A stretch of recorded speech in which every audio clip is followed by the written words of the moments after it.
नमस्कार मेरे प्यारे दोस्तों, पुनः आपका स्वागत है मेरे चैनल गोयंका मैथ्स स्टडी में। और बाल वर्ग वैदिक गणित प्रश्न मंच की हम प्रतियोगिता की तैयारी कर रहे हैं। मेरे इस क्रम की वीडियो क्रमांक 6 है बाल वर्ग का, जिसके प्रश्न संख्या 8 जो वर्गमूल निकालना होगा, सूत्र विलोकनम का प्रयोग हम करेंगे। 5 अंकों की पूर्ण वर्ग संख्या आपको दी गई होगी। तो इसके लिए आपको मैं एक बात बता रहा हूँ, यदि किसी संख्या का इकाई का अंक 2 या 3 या 7 या 8 है तो वह संख्या पूर्ण वर्ग नहीं होगी। तो एक तो जो संख्या हमको दी है उसका वर्गमूल निकलेगा या नहीं निकलेगा, इसकी पहचान ये हो गई कि यदि उस संख्या का इकाई का अंक 2, 3, 7, 8 है तो संख्या पूर्ण वर्ग नहीं होगी। अब देखिए, जब कोई संख्या 5 अंकों तक की होती है, चूंकि यहाँ पर क्या है 5 अंकों की, तो यदि संख्या 4 अंकों की या 5 अंकों की है तो उसके वर्गमूल में 4 अंकों की संख्या है तो वर्गमूल में 2 अंक होंगे, और यदि 5 अंक या 6 अंक की है तो उसके वर्गमूल में 3 अंक होंगे। ठीक है जी। चलिए, तो अब हम इसको हल कैसे करेंगे वो मैं आपको बताता हूँ।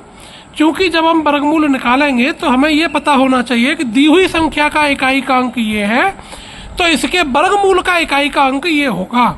वो क्या होती वो मैं आपको बता रहा हूँ। दी हुई संख्या का इकाई का अंक और वर्गमूल का इकाई अंक। तो देखिए, दी हुई संख्या का इकाई का अंक यदि 2, 3 या 7 या 8 में से कोई है तो वो तो होना ही नहीं है, तो वो तो होगा ही नहीं। 1, 4, 5, 6, 9 या 0 में से कोई भी एक अंक होगा। तो यदि दी हुई संख्या का इकाई का अंक 1 है तो उसके वर्गमूल का इकाई का अंक या तो 1 होगा या फिर 9 होगा। दी हुई संख्या का इकाई का अंक 4 है तो 4 का स्क्वायर रूट 2 होता है तो 2 होगा या 8 होगा।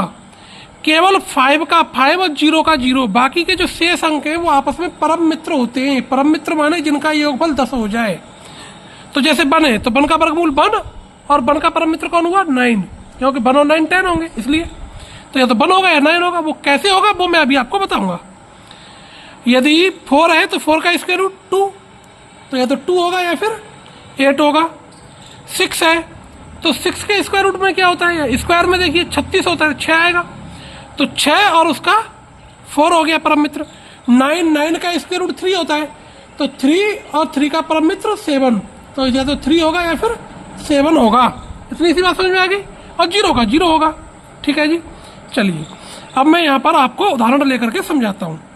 जैसे मैंने पास में एक संख्या है 13924, ये पूर्ण वर्ग संख्या है। मुझे इसका स्क्वायर रूट निकालना है। तो अब आप